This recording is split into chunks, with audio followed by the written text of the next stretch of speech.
What's going on, everybody? It is that time again. The Sooners Illustrated Podcast, episode 148. 148. On this Monday, January 27th, 2025. Josh Callaway, James D. Jackson, Tom Green with you on a Monday. The saga is over. Jim Knowles' decision made apparent, made public over the weekend. It's not Oklahoma. We will wrap it up as where Oklahoma goes from here, as they still are without a defensive coordinator.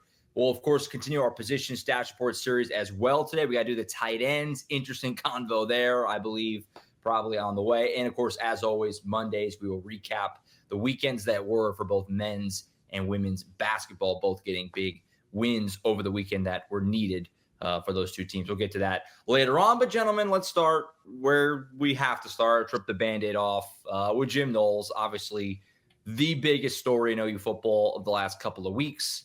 Became really the biggest story in college football over the weekend. We talked about it at length the last several shows, the possibility that Ohio State defensive coordinator Jim Knowles could flip to Oklahoma. We felt like after the national championship game on Monday is when this was going to accelerate. Obviously, that's how it ended up unfolding, but it's not Oklahoma. He is going to Penn State, Pennsylvania native. He's going to the Nittany Lions. He's going to stay in the Big Ten. He's going to be the highest paid assistant coach in college football. The salary north of $3 million per reports. Gentlemen, I guess reaction here. I mean, we always knew it was going to take a big swing. Oklahoma always felt they had a shot, and they did have a shot. But in the end, they don't get them. And a month tomorrow from when Zach Alley left, December 28th, is when he left. Tomorrow, January 28th. Oklahoma still does not have a defensive coordinator. Thoughts on all of this as we kind of wrap up this saga with Jim Knowles? Yeah, I think landing Jim Knowles would have undoubtedly been a home run for Oklahoma, but it also is a luxury that Oklahoma didn't necessarily need. Sure. When the top defensive coordinator in college football reaches out and expresses his interest in your opening, you take your shot. You have to do that. But at the end of the day, I mean, you still have Brent Venables, who is one of the best defensive minds of the last quarter century in college football. So I don't think it's full panic mode, especially when you look at, what Oklahoma's bringing back. But you do need to move. You need to bring someone in. It has been a month almost since Zach Alley left. Winter workouts are underway. The spring semesters, 2 weeks in already. Spring practices are going to be here before you know it. You need somebody in there, especially because, you do not have a linebackers coach right now either. That's the other thing. So it's interesting how it all played out. It's clear, I guess, that, Jim Knowles was looking to get out of Ohio State. Yeah. There was clearly a disconnect there somewhere in the program, even though he had immense success and turned that defense, from a okay defense into the best defense in college football in a matter of 3 years. But is it a huge loss for Oklahoma? No. Does it kind of suck for them that they missed out on a guy who, clearly had some interest? Yeah, it sucks a little bit, but at the end of the day, you still have Brent Venables, you still have a veteran defense with really good parts at all three levels that you should feel good about. It's not like this is going to be a debilitating loss for Oklahoma by any means. It's just a luxury that they, took a shot at. Mm-hmm. And I think that was the sentiment when Zach Alley decided to leave in the first place. It was like, well, you still got Brent Venables. If all those fails, you still got somebody that can call a game at a high standard. And I guess one of the other guys that could do it at that level or just maybe even better was Jim Knowles. And so, like you said, you had to go after him when the rumors kind of started happening here. Like he was trying to come over maybe for family reasons and things like that. So you take a swing at it, no biggie there, So now you can kind of go back and try to find the guy that maybe they want to really go after, I guess, in terms of, keeping some of the responsibilities off of Brent Venables. I think that's still a priority for this coaching staff and Brent Venables himself. So we'll see what they got coming up next. Now we are hearing, some rumors like that. I know Tom was going to get into that. So we'll see, some of those guys that OU is going after now.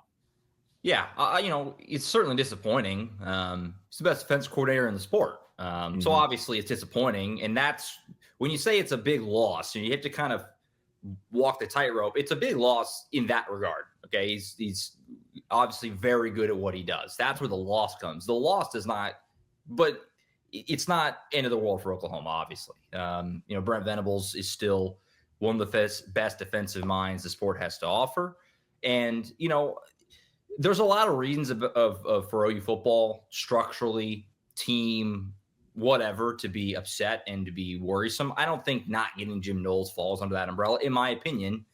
This is just not something you ever should have been able to do. You know what I mean? Like Oklahoma swinging the defensive coordinator, the best in the sport, from Ohio State, another blue blood, not like some lower level. I mean, someone who's on Oklahoma's tier, certainly, in Ohio State, who just won a national title, with things in Oklahoma certainly being shaky right now, the future being somewhat up in the air. Like, that's not something you're supposed to be able to do. So, like, I refuse to kind of look at them not getting him as some massive failure. Like, I can't bring myself to do that. Again, it's disappointing. You would have liked to have done it, but, you know, they offered him a lot of money. You know, I'm not sure the exact numbers, but it's not far off what Penn State offered him. And he didn't come. He didn't choose to come. Like, I don't know what else Oklahoma could have really done to make this happen. You know what I mean? You took your shot, and he elected to go to Penn State. And I kind of talked about it last week with Colin. I mentioned it a couple other times. Like, at the end of the day, it was always going to come down to just what Jim decided to do. And I know that's obvious, but you can't get inside his brain to know what he wanted above all. Maybe he wanted to go back to his home state above all. Maybe it was just strictly highest bidder. Maybe he wanted to stay in the Big Ten. Like, you don't know what he valued. So, you know, again, there are a lot of reasons to kind of knock OU football right now. I don't know if not pulling this off is really one of them in my view. Do you guys want to speculate on where they go from here? Obviously, again, we've talked about till blue in the face. They could keep it in-house.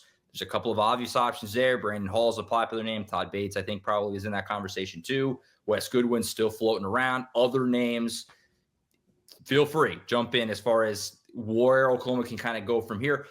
It feels like at the end of the day, Brent Venables probably going to still end up calling the defense himself. Maybe not, though, if the right candidate becomes available. What do you guys think?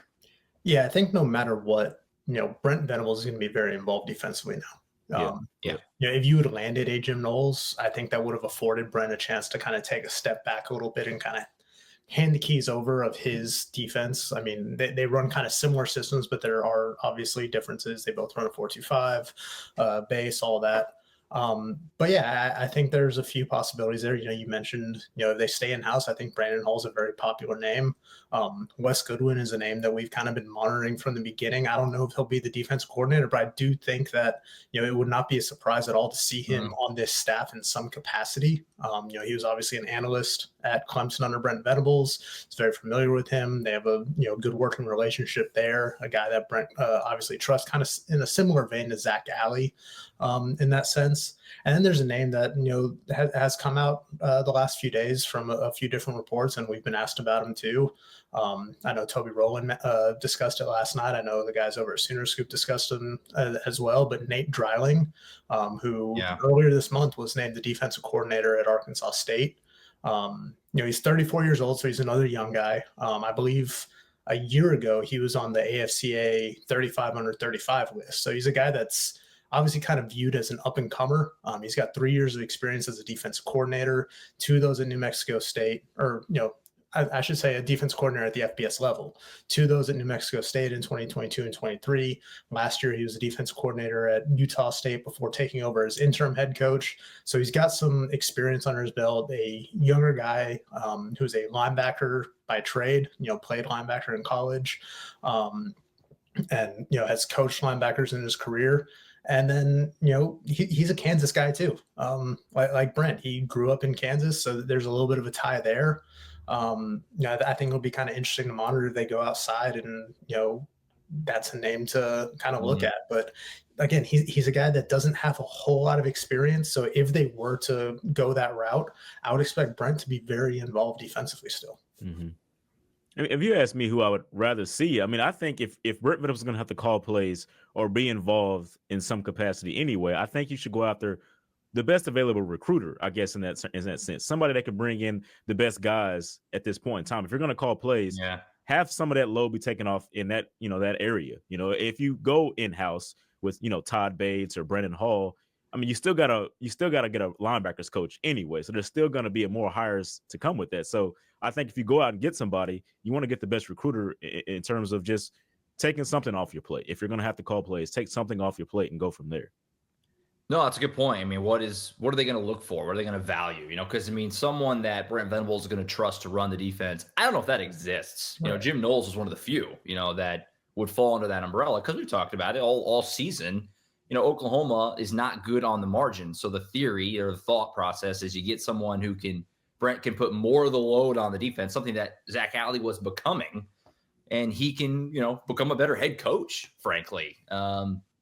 That's where you're worried if Brent has to call the defense. I mean, everybody knows Brent Venables can call the defense. I mean, again, before he became the head coach of Oklahoma, widely considered the best defensive coordinator in the sport before then. So, that's not a concern. The concern is it going to affect other areas if Brent has to put so much more time into the defensive game planning and all that? And again, calling it on Saturdays, things like that. So we'll see what they are looking for, what they value, and we'll keep an eye on it. But it's kind of crazy because, I mean, again, the circumstances dictated it because you were waiting on Jim Knowles, and Ohio State kept winning games all the way to the national championship game. But I don't think anyone would have guessed when Zach Alley left on Saturday, December 28th, that we'd still be sitting here almost a full month later and they would not have replaced them. It's kind of crazy. Now, it hasn't really hurt them, at least, from an outside perspective. I mean, they obviously made some good players in the portal. They retained everyone on defense. We talked about that. But like Tom said, I mean, it's winter workouts are off and running. Spring ball's coming up. Like, you need someone. You need to get that stabilized and go from there. So, yeah. I do think there's one other small thing worth noting, and in the grand scheme, it's not a huge thing, but there is a scheduled Board of Regents meeting at the end of this week. So if they were to get a hire in place, in the next couple of days, that's something that would be on the agenda, and they can get that contract finalized. Or otherwise, they'd have to wait, I think, until the March meeting to get that wrapped up. I mean, look, they'll make the hire when they're ready to make the hire. Like, the Board of Regents meeting isn't going to dictate when they make the hire. It's just a little kind of an accounting thing to monitor. Mm-hmm. For sure. So it's over. Jim Knowles saga over. DC search rolls on, but the Jim Knowles part is over. That was a fun 2 weeks, and we move on. All right, let's do our position stash report series. So we've been doing this every Monday. You have them with us. They're evergreen. They're not going anywhere on the shows the last few weeks. We take a position, we break it down, kind of a state of the union for that group. Obviously, here in the middle of winter workouts, getting ready to go into spring ball in about a month and a half from now. We do one every Monday. We've done quarterbacks, running backs, wide receivers. Let's do tight ends today. This position is had a lot of discourse, really all season, but especially since the end of the season. Oklahoma's two primary contributors to that spot, Bauer Sharp, Jake Roberts, are both gone. Bauer Sharp transferred to LSU. Jake Roberts, of course, his career came to an end as he graduated. Joe John Finley still coaching this group. I think everyone thought at the end of the year, Joe John Finley probably would and Oklahoma probably go their separate ways. Obviously, Joe John was the co-OC with Seth Luttrell. Seth got let go in the middle of the season. Joe John took over as the play caller. It just kind of seemed like it would make sense for Joe John to maybe find another OC job or whatever. That didn't happen. I mean, Joe John is still around. He's still coaching tight ends. They've made 3 transfer portal pickups, all from a lower level, all with basically no production in terms of catching passes. You bring Devon Mitchell back, the 5-star that everyone is hoping can be the savior, basically. Caden Helms came McIntyre as well. Guys, this position is in a weird place. We've talked about it a couple times when they've picked up the guys they have. Your guys' overall kind of assessment of this position right now, it just feels like it's not – I don't know. I don't know what to make of it. It's hard to really know what the plan is, and we'll see how it shakes out when the games start. But you're kind of looking at this group saying, okay, who's going to step up and be the guy here? It's in an interesting spot, obviously. Mm-hmm. Yeah, it's a position that I'm kind of wary of coming into the season, especially when you compare to what we kind of thought last year. Because this time a year ago, like they brought in Jake Roberts, who were like, okay, he has a history with Seth Luttrell. He's got some familiarity with that offense and some production, both at North Texas and at Baylor. So we thought that there was, some proven production coming in there.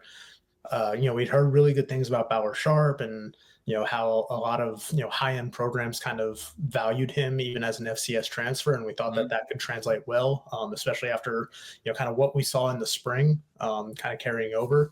So I think there was a little bit more optimism there. And then obviously, everybody thought really highly of Devon Mitchell coming in. He wound up, redshirting the season and not playing. And then you look at kind of what they brought in this year, and look, I don't know what's going to happen with this position. Caden Helms is probably your most proven guy right now, and he's been injured most of his career. But I think if he can stay healthy, he can be a good pass catcher. I think you're kind of banking on Devon Mitchell going from a guy who did not play at all last season and kind of just maturing into, what they thought he could be as a 4-star guy coming in after reclassifying. Obviously, he was still developing, should have been a high school senior last year. But you look at the transfers and it's like, Carson Kent's your most proven guy. He's coming from Kennesaw State, a program that was making the transition from FCS to FBS. I know he was a second-team all-conference guy last year, but I mean, it doesn't jump off the charts at you when you look at his production. And neither do John Locke or Will Huggins. I mean, Will Huggins was at Pittsburgh State. John Locke caught one pass for 2 yards at Louisiana Tech last year. It's just kind of a head scratcher right now. I'm curious to see what direction they're going to go, but I do not have a whole lot of confidence that this position is going to be a strength of the offense right now. Well, yeah, that's for sure. They're not going to be the strength of the offense. I think we can all see that now, just the way they look on paper. I mean, this is a group we kind of been weary on for quite some time. And when we didn't see Devon Mitchell in the bowl game, that, kind of made our questionings happen even more, because that's something you expect maybe after a full year of developing in Oklahoma's program and things like that. You would think that a 4-star would get to the point where he could be usable, especially in the bowl game and things like that. But I guess, to play devil's advocate, maybe they just wanted to give, Barra Sharp, well, not Barra Sharp, but, the older guys their last run with OU. And, we talked about that quite some time. So really just want to see what this group does, because I don't really have high hopes for them right now. I'm very low on this group. This is probably the lowest on the team, I think, overall. We just haven't seen it from them. And then this group on paper doesn't look any better than the last group. And so I just wouldn't get your hopes up about them. Really. That's really where I'm at with them. I don't know who tight end 1 is. We talked about that a couple weeks ago. No clue. I mean, place your bets. I mean, obviously in a perfect world, it'd be Devon Mitchell, but as we talked about, and again, Devon was a true freshman who reclassified. So the fact that he didn't come in and contribute in the SEC right away, I don't think is that jarring. But to James' point, didn't play in the bowl game, which again remains insane to me. You still lost the game too. It's not like, oh, look at it, like you still lost to Navy. Like it wouldn't have hurt at all to at least get the guy some run. That seems like you're asking a lot for him to now go from not playing at all to your starting tight end in the SEC. Maybe he can do it, and we all think he's a freak. I mean, you're hoping, but that seems like asking a lot. Can Caden Helms stay healthy?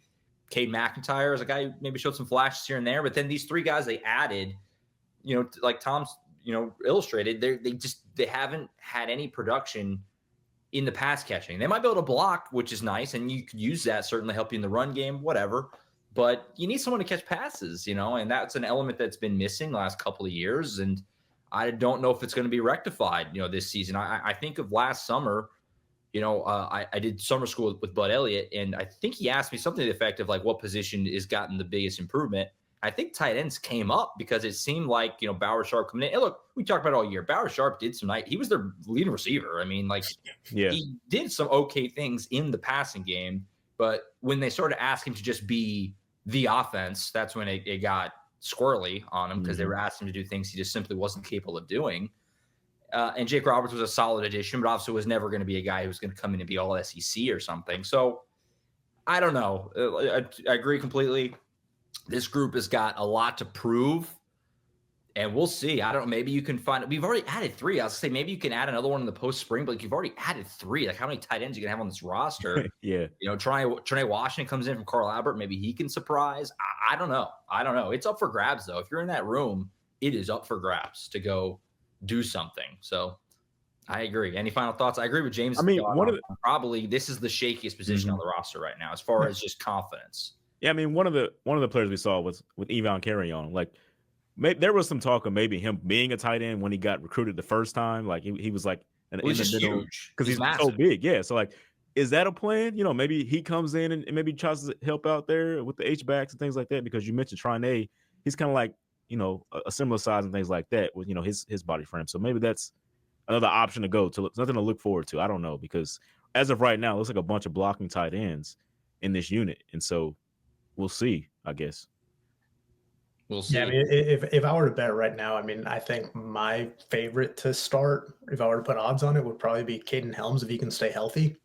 But I think Devon Mitchell and Carson Kent are probably right there. I think it's going to be certainly one of the most, positions we look the most at and keep an eye on the most during spring practices and kind of see how that evolves, especially with Ben Arbuckle coming in and how he uses that position in his offense. I think it's something that we're all going to kind of keep an eye on in the coming months. Yeah, I do agree. And it's a good point that assuming he is himself, I do think Caden Helms can be a legitimate guy for you. But, injuries have been, an issue for him. And we only saw him a little bit this past year. Is he gonna be himself? That guy that we thought he could be, and we saw glimmers of. I think of like the Nebraska game, his first year. Like he had moments. Can he be that after obviously the injuries and everything like that? If he can be like the guy, that could be an actual guy for you. I don't know. We'll see. Could be an interesting position to watch during spring. See if any of these guys can make an impression, and we'll see. Get a good look at Devon Mitchell and Caden Helms. I do think Cade McIntyre can be a really good player too. I don't know. We'll see. We will see. It's definitely a big question mark of a position group, though, right now. No doubt about that. Let's do some basketball here on the back half. We'll start with the men. Tom, they had the week off after South Carolina. And, you go into Fayetteville, and it felt like this is a game that, with the way the schedule plays out, if you're going to get serious about making the tournament, this is probably one you need to find a way to get, and they got it. I mean, they found a way. Pivotal road win over the Razorbacks on Saturday night. It wasn't always pretty by any means, but they just kind of gutted this one out, down the stretch. Showed something. I mean, who knows what it's going to be long-term, but they showed something. They showed some fight and, again, some kind of mental toughness, I thought, in this game. And this was a huge win for Porter Moser's group. They really needed it. 2 wins in a row, maybe a little bit of momentum starting to build, maybe. Your thoughts on this game on Saturday night? This was sorely needed. This was, one of the more important wins, at least in recent, last year or two. They needed this, and they got it. Yeah, I mean, it's their first true road win of the season, so that's big. B, it's another quad one win. They got 4 of those now, so you stack as many of those as you can. You got a bunch more left in SEC play. It's your second consecutive win, so you feel like you're kind of generating a little bit. But, like you said, this is a game that they felt they needed to win, especially coming off the bye week. And, they almost squandered a golden opportunity. They were up 13 with 4 minutes to play in the first half. Yeah. And then we're down 6 midway through the second half. But I found it really interesting. We've heard Porter Moser, really since the start of SEC play, talk a lot about making winning plays and making enough winning plays. And during that 4-game losing streak, Oklahoma just wasn't making those plays that, can, come in the margins and make a difference. We saw some lackadaisical play, guys not diving for balls, guys not making that extra effort, that hustle. Down the stretch against Arkansas, they made those plays. Yeah. You look at, Mo Wagi forced a couple of turnovers, on ball playing out on the perimeter. He had that one steal at half court where he kind of just poked it out to Glenn Taylor, who pushed it ahead to Jeremiah Fears for a wide open layup late in the game. Luke Northweather airballed a 3-pointer, and Jeremiah Fears leaps for the ball to save it from going out of bounds, and somehow it ends up in the hands of Glenn Taylor for a layup. Obviously, that defensive stop with 14 seconds left, where it was Glenn Taylor and I think Duke Miles, forcing John L. Davis down the baseline and just forcing that turnover, and Jalen Moore getting the dunk essentially as time expires to seal that game. I mean, they made the plays that made the difference down the stretch, which is something that this team lacked during those first couple of weeks of SEC play. I think we saw those a little bit more, in that second half against Texas. And that really feels like it was almost a turning point for the team this season. I mean, we'll see how they carry it over.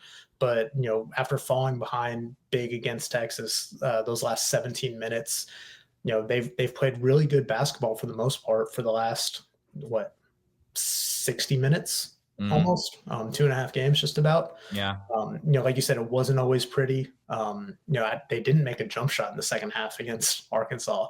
All their made baskets were layups and dunks. That's incredible. That's crazy.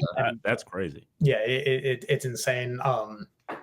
They shot really well at the free throw line down the stretch. They got back in the game after being down 6. Luke Northweather gets fouled on a 3-pointer late in the shot clock, makes all 3 free throws. Jeremiah Fears takes a deep 3 that, perhaps ill-advised at that point in the game, and where the shot clock was and where he was on the court, but he gets fouled and makes all three, and they tie it back up and they just get back in it. And they had 10, 11 lead changes, or 10, 11 ties down the stretch, and 5 lead changes. It was a hard-fought game in a hostile environment. Arkansas had 19,000 plus people there. It's not an easy place to win, Bud Walton Arena, and Oklahoma came out with a victory that they needed. So it's obviously something to build on.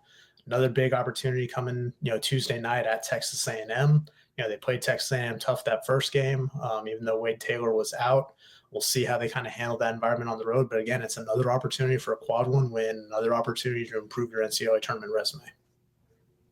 No doubt. I mean, the defense in the last minute, those last couple stops, really impressive. And just like I think everyone, when Arkansas went up 6 in the second half, kind of felt like, that's probably, we can see how this is going. For them to battle back was really impressive. They did a really good job just kind of sticking with it.